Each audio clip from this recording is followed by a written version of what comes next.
Hello and welcome to episode number 20 of Gowing Life's Longevity Weekly. I'm your host Chris Cohen, and this week we're going to be talking about the first Alzheimer's drug in almost 20 years to be given FDA approval. My chat with Professor Annabelle Singer, and also the first of the Hallmarks of Aging article series on genomic instability. So without further ado, let's get into it. Now, for the first time in 17 years, the US Food and Drug Administration, or the FDA, has approved a drug for the treatment of Alzheimer's disease, a monoclonal antibody called Aducanumab. Yet responses to the approval have varied greatly. Now, we'll get into why in just a moment, but firstly, what is this drug? Aducanumab is an antibody, a protein that is vital in targeting foreign pathogens in the body's response to infection. However, instead of targeting foreign pathogens, Aducanumab targets and binds to amyloid beta plaques. These are clumps of amyloid beta proteins which accumulate in the brain and are thought to play a role in Alzheimer's disease.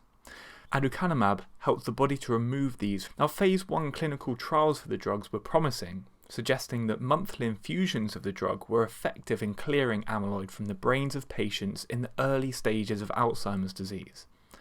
However, 2 subsequent phase 3 trials found that Aducanumab did not sufficiently improve recipients' cognitive function to merit further pursuit, and the trials were actually dropped in 2019.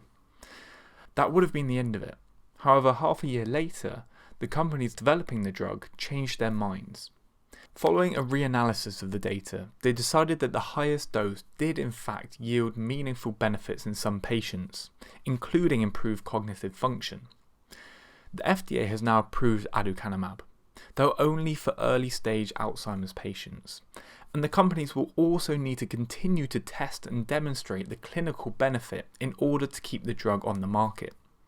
For some, this represents a concerning departure from regulatory precedent.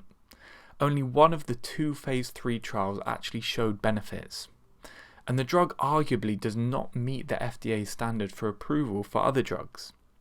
Yet because Aducanumab is a drug for a disease that currently has no treatment, the FDA decided that approving it anyway was justifiable.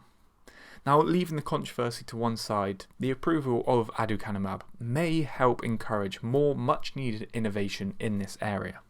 And now secondly, earlier this week we were delighted to be joined by Professor Annabelle Singer.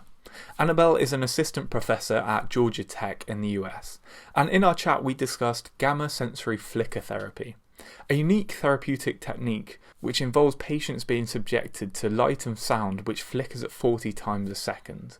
Here's just a short clip. What do we know about the biochemical pathways that are stimulated by the 40 Hz frequency? And why do they have such a seemingly positive impact on Alzheimer's progression? Yeah, so we're currently studying that. What is the biochemical signaling involved? We've found so far changes in immune signals, including phosphorylation of pathways that we know controls immune signaling, that in particular cytokines. So cytokines are signals between cells that we know affect immune cells. And then we know that immune cells change in response to this stimulation. And so the immune cells, in particular, one cell type of interest are microglia. They are like the trash collectors of the brain. They move around and take up things, including pathogens like amyloid beta. So we think they're playing a role in clearing out pathogens. We also see changes in synapses. So those are the connections between neurons. And some of the biochemical pathways we've identified are important for synaptic plasticity, or strengthening and weakening connections between neurons. So thanks again to Annabelle for giving us her time for what was a really interesting chat. And as always, I've left a link to the full talk in the description below. And finally, in one of the first articles in the Hallmarks of Aging series that I introduced in my last video, Alex talks about genomic instability. But what does this mean? Well, the genome is the entire set of DNA in a cell. The DNA is a cell's instruction manual, containing all of the information needed to synthesize proteins, the essential building blocks for life. Each time a cell divides, it makes a near perfect copy of its genetic information to pass on to its daughter cells. Thus, the genetic code is faithfully reprinted and passed down through the cellular generations. Now, genomic instability refers to the occurrence of mutations within this genetic code. Likening the genome to a cell's instruction manual, genome instability refers to the number of errors in this manuscript. These could be introduced when the text is being copied, i.e. cell division, or when someone scribbles in the pages, i.e. when the DNA is damaged. If the mistakes in the text accumulate, soon some instructions might be no longer legible, which will impair the cell's ability to function properly. Now, with aging, the amount of damage present in the genome accumulates. Tissues composed of cells that divide infrequently or not at all, such as non-dividing nerve cells in the brain, have the time to accrue physical damage. Cells that divide more frequently also incur genetic mutations during the replication of their DNA, which is inherently error-prone. Now, when we're young, this damage is either repaired or is at such a low level that it inflicts no harm on our bodies. However, as the years add up, some of this damage will escape the cell's repair machinery. This damage can affect repair machinery itself, which exacerbates the problem. Now, when the damage goes beyond a certain threshold, the cells will normally commit suicide in a process called apoptosis, or will stop dividing in a process called senescence, and will subsequently be removed by the immune system.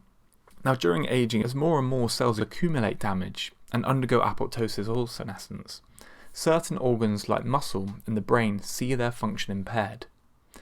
We might still be able to slow down the development of genomic instability by tackling its underlying causes. Now, this may have the effect of slowing down the aging process, but such a hypothesis has yet to be proven. And that is it for episode 20 of Going Life's Longevity Weekly. So I really hope you've enjoyed it. Thank you so much for watching. If you'd like to find out more, then please go to the Going Life website, goinglife.com, where you can find out all the latest articles, including 30 things that we learned in May, and all the rest of the hallmarks of aging articles. So go and check it out. I hope you enjoyed it, and have a great week. Thank you so much. Goodbye.